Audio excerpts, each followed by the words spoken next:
সৎসঙ্গ।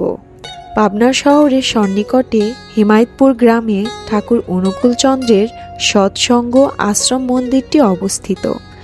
অনুকূলচন্দ্র 1888 সালে এখানে জন্মগ্রহণ করেন।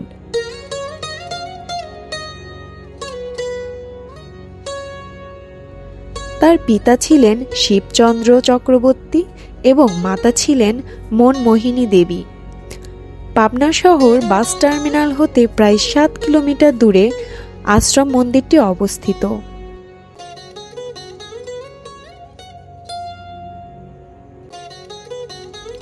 অনুকূলচন্দ্র মোট 82টি বাংলা এবং 12টি ইংরেজি ভাষার বই রচনা করেন।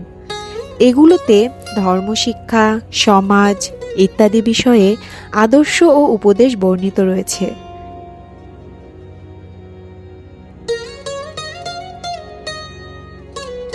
এই ক্ষুদ্র মন্দিরটি গম্বুজ বিশিষ্ট এবং ধনুক বক্ষ, কার্নিশ ও গম্বুজের 4 কোণে 4টি দৃষ্টিনন্দন শিখর রয়েছে। অনুকূলচন্দ্রের পিতামাতার স্মৃতি রক্ষার্থে এই মন্দিরটি নির্মিত হয়।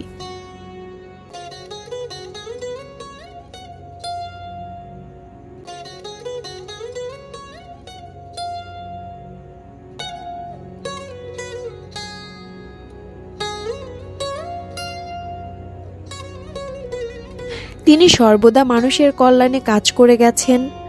ঢাকা ও চট্টগ্রাম সহ দেশের বিভিন্ন শহরে তার আশ্রম রয়েছে।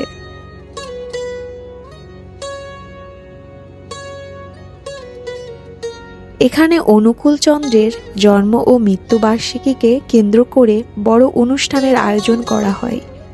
এমনকি ভারত থেকেও লোকজন এখানে আসেন।